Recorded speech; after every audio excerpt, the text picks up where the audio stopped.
Yes, അപ്പോൾ അടുത്ത ലോകകപ്പ് ഫുട്ബോളിനുള്ള യോഗ്യതാ റൗണ്ടിലെ അവസാന റൗണ്ട് മത്സരങ്ങൾക്ക് ഇന്ന് തുടക്കമാവുകയാണ്. യൂറോപ്പിലെ ഏറ്റവും പ്രധാനപ്പെട്ട വമ്പൻ പോരാട്ടങ്ങൾ ഇന്ന് നടക്കുന്നുണ്ട്.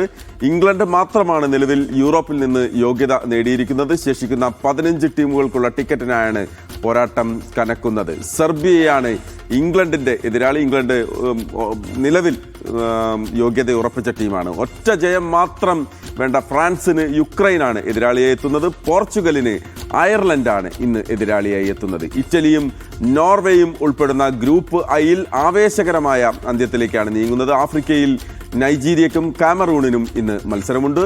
48 ടീമുകൾക്കാണ് അവസരമുള്ളത്. മൊത്തം അതിൽ 28 ടീമുകളാണ് ഇതുവരെ യോഗ്യത നേടിയിരിക്കുന്നത്. ഇന്ത്യ ദക്ഷിണാഫ്രിക്ക ടെസ്റ്റ് ക്രിക്കറ്റ് പരമ്പരയ്ക്ക് നാളെ തുടക്കമാവുകയാണ്. 2 മത്സരങ്ങളാണ് പരമ്പരയിലുള്ളത്. ആദ്യ മത്സരത്തിനായി ഈഡൻ ഗാർഡനിൽ ഇരു ടീമുകളും എത്തിയിട്ടുണ്ട്. കൊൽക്കത്തയിൽ ടീം പരിശീലനം തുടങ്ങിയിട്ടുണ്ട്. ഈഡൻ ഗാർഡനിലെ പിച്ച് പേസ് ബൗളിങ്ങിന് ആദ്യത്തെ 2 ദിവസം പേസ് ബൗളിങ്ങിന് അനുകൂലമാകും. പിന്നീട് അത് സ്പിൻ ബൗളിങ്ങിനെ തുണയ്ക്കും എന്നാണ് പ്രതീക്ഷിക്കുന്നത്. വെസ്റ്റ് ഇൻഡീസിനെതിരായ പരമ്പര തൂത്തുവാരിയാണ് ഇന്ത്യ എത്തുന്നത്. അതുകൊണ്ട് തന്നെ വലിയ കോൺഫിഡൻസിലാണ് ഇന്ത്യൻ ടീമുള്ളത്. ഇംഗ്ലണ്ടിനെതിരെ മികച്ച പ്രകടനം കാഴ്ചവെച്ചതിൻ്റെ ആത്മവിശ്വാസവും ടീമിനുണ്ട്. 15 വർഷമായി ഇന്ത്യയിൽ ടെസ്റ്റ് മത്സരം ജയിക്കാനായിട്ടില്ല എന്ന കുറവ് നികത്തുകയാണ് ദക്ഷിണാഫ്രിക്കയുടെ ലക്ഷ്യം. 3 ഏകദിനവും 5 T20 മത്സരവും ഇന്ത്യയും ദക്ഷിണാഫ്രിക്കയും തമ്മിലുണ്ട്. അതിൽ T20 മത്സരത്തിനുള്ള ടീമിന്റെ പ്രഖ്യാപനം ഇന്നോ നാളെയോ ഉണ്ടാകും. ഒരു പക്ഷേ ശുഭ്മൻ ഗില്ലിന് വിശ്രമം നൽകി സഞ്ജു സാംസൺ ഓപ്പണറുടെ റോളിലേക്ക് എത്തിയേക്കും എന്നുള്ള റിപ്പോർട്ടുകളും ഇത് സംബന്ധിച്ചുണ്ട്. സൗഹൃദ മത്സരത്തിലുള്ള ഇന്ത്യൻ അണ്ടർ 23 ഫുട്ബോൾ ടീമിൽ ഇടം പിടിച്ച 6 മലയാളി താരങ്ങൾ Vipin Mohanan, Alan Saji, Rahul Raju, AK Kamaluddin, Joseph Justin, Muhammad Aiman എന്നിവരാണ് ടീമിൽ ഇടം പിടിച്ചത്. മലയാളിയായ ജാബിർ തട്ടാരത്തൊടിയാണ് ടീമിന്റെ ഫിസിയോ. മറ്റന്നാൾ ബാങ്കോക്കിൽ തായ്ലൻഡിനെതിരെയാണ് സൗഹൃദ മത്സരം. അണ്ടർ 23 ഇന്ത്യൻ ടീമിനുള്ള ടീം പ്രഖ്യാപിക്കുമ്പോൾ സൂപ്പർ ലീഗ് കേരളയ്ക്കും ഇത് അഭിമാന നിമിഷമാണ്. ഇന്ത്യൻ വല കാക്കാൻ ഒരുങ്ങുന്നത് AK കമാലുദ്ദീൻ എന്ന തൃശൂർ മാജിക് FC ഗോൾ കീപ്പറാണ്. സൂപ്പർ ലീഗിലെ മിന്നും പ്രകടനമാണ് തൃശൂർ മാജിക് FC ഗോൾ കീപ്പറായ കമാലുദ്ദീൻ ഇന്ത്യൻ ടീമിലേക്ക് വഴി തുറന്നത്. ലീഗിലുടനീളം മികച്ച പ്രകടനമാണ് ഇതുവരെ കമാലുദ്ദീൻ പുറത്തെടുത്തത്. ഇന്ത്യൻ ടീമിലെ പരിചയസമ്പന്നനായ ഗോൾ കീപ്പർ ലക്ഷ്മികാന്ത് കട്ടിമണിയെ ബെഞ്ചിലിരുത്തിയാണ് റഷ്യക്കാരനായ തൃശൂർ പരിശീലകൻ ആന്ദ്രേ ചെർണഷോവ് കമാലുദ്ദീന് നിരവധി അവസരങ്ങൾ നൽകിയത്.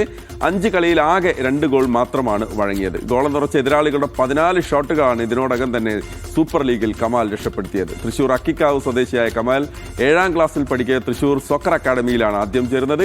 എരുമപ്പെട്ടി ഗവൺമെന്റ് ഹയർ സെക്കൻഡറി സ്കൂളിലായിരുന്നു പഠനം. ഖേലോ ഇന്ത്യ യൂത്ത് ഗെയിംസ് ചാമ്പ്യന്മാരായ കേരള ടീമിന്റെ ഗോളിയായിരുന്നു കമാലുദ്ദീൻ. ബംഗ്ലാദേശിനെതിരായ ഏഷ്യൻ യോഗ്യതാ ഫുട്ബോൾ മത്സരത്തിന് മുന്നോടിയായി ഇന്ത്യ ഇന്ന് ഭൂട്ടാനെ നേരിടുകയാണ്.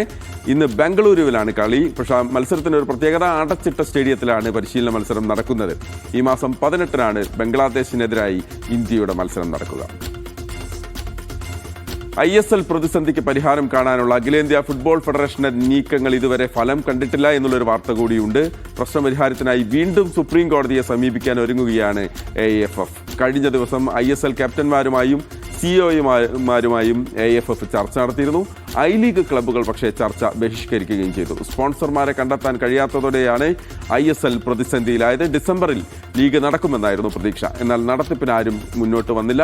ISL അതിവേഗം നടത്തണമെന്നാവശ്യപ്പെട്ട് നിരവധി താരങ്ങളാണ് മുന്നോട്ട് വന്നത്. ചെസ് ലോകകപ്പിൽ ഇന്ത്യക്ക് നിരാശയുടെ ദിനമായിരുന്നു ഇന്നലെ. കാർത്തിക് വെങ്കട്ടരാമനും V പ്രണവും 4ാം റൗണ്ടിൽ പുറത്തായി.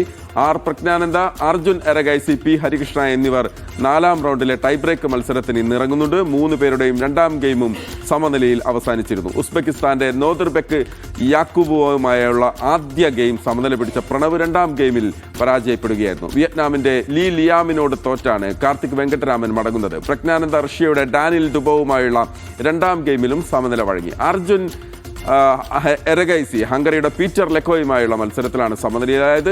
ഹരികൃഷ്ണ സ്വീഡന്റെ നിൽസ് ഗ്രാൻഡലേവിസുമായുള്ള മത്സരത്തിൽ സമനില വഴങ്ങി. അമേരിക്കയുടെ ലെവൻ അരോണിയനും മെക്സിക്കോയുടെ ഹോസോ മാർട്ടിനസും അൽസാൻഡ്ര എന്നിവരും 5ാം റൗണ്ടിലേക്ക് പ്രവേശിച്ചിട്ടുണ്ട്.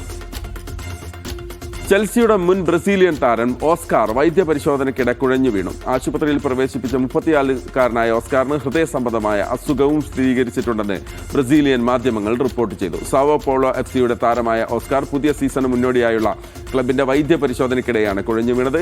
അബോധാവസ്ഥയിലായ താരത്തെ ഉടൻ തന്നെ ആശുപത്രിയിൽ എത്തിക്കുകയായിരുന്നു. നിലവിൽ സാവോ പോളോയിലെ ആൽബർട്ട് ഐൻസ്റ്റീൻ ആശുപത്രിയിൽ തീവ്രപരിചരണ വിഭാഗത്തിൽ നിരീക്ഷണത്തിലാണ് ഓസ്കാർ ഉള്ളത്. നിലവിലെ സാഹചര്യത്തിൽ ഓസ്കാർ വിരമിക്കുന്ന കാര്യം പരിഗണിച്ചേക്കുമെന്നും ബ്രസീലിയൻ മാധ്യമങ്ങൾ റിപ്പോർട്ട് ചെയ്യുന്നുണ്ട്. ബ്രസീലിനായി 2014 ലോകകപ്പിൽ കളിച്ച ഓസ്കാർ 2012 മുതൽ 17 വരെ ചെൽസിക്കൊപ്പമായിരുന്നു.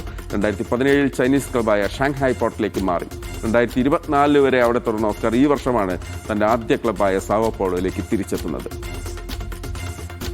അർജന്റീനിയൻ ഫുട്ബോൾ ഇതിഹാസം ലയണൽ മെസ്സി ഹൈദരാബാദിൽ എത്തുമെന്ന് ഉറപ്പായിട്ടുണ്ട്. ഇന്ത്യയിലെ ഗോഡ് ടൂറിന്റെ ഭാഗമായാണ് ലയണൽ മെസ്സി ഹൈദരാബാദ് സന്ദർശിക്കുന്നത്. തെലങ്കാന മുഖ്യമന്ത്രി രേവന്ത് റെഡ്ഡി മെസ്സിയുടെ സന്ദർശനം സ്ഥിരീകരിച്ചു. നേരത്തെ നിശ്ചയിച്ച അഹമ്മദാബാദ് സന്ദർശനത്തിന് പകരമായാണ് മെസ്സി ഹൈദരാബാദിൽ എത്തുന്നത്. ഇന്ത്യയിൽ ഫുട്ബോൾ പ്രോത്സാഹിപ്പിക്കാനുള്ള ഗോഡ് ടൂറിന്റെ ഭാഗമായാണ് മെസ്സിയുടെ ഹൈദരാബാദ് സന്ദർശനം.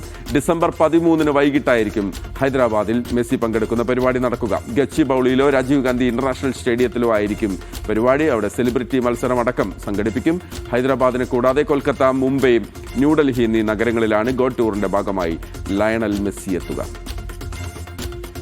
വിരമിക്കലിൽ വിശദീകരണവുമായി ക്രിസ്ത്യാനോ റൊണാൾഡോ. വൈകാതെ വിരമിക്കുമെന്ന് പറഞ്ഞതിനർത്ഥം ഉടൻ കളി നിർത്തും എന്നല്ല, 1-2 വർഷത്തിനുള്ളിലാകാം എന്നാണെന്നും ക്രിസ്ത്യാനോ റൊണാൾഡോ വ്യക്തമാക്കി. ഈയിടെ ഒരു അഭിമുഖത്തിൽ വൈകാതെ വിരമിക്കുമെന്ന് ക്രിസ്ത്യാനോ പറഞ്ഞിരുന്നു. എന്നാൽ അത് എന്നായിരിക്കുമെന്ന് സൗദി ക്ലബ് അൽ നസർ താരം കൂടിയായ ക്രിസ്ത്യാനോ വെളിപ്പെടുത്തിയിരുന്നില്ല. ആരാധകർക്കിടയിൽ പല അഭ്യൂഹങ്ങൾക്കും ഇത് ഇടയാക്കുകയും ചെയ്തു. ആ സാഹചര്യത്തിലാണ് CR7 പുതിയ വിശദീകരണം. അടുത്ത വർഷം നടക്കുന്ന ഫുട്ബോൾ ലോകകപ്പ് തന്റെ അവസാന ലോകകപ്പ് മത്സരമായിരിക്കുമെന്ന് ക്രിസ്ത്യാനോ പറഞ്ഞിരുന്നു. ഇതിനിടെ അൽ നസറുമായുള്ള കരാർ ക്രിസ്ത്യാനോ 2027 വരെ പുതുക്കിയിട്ടുമുണ്ട്.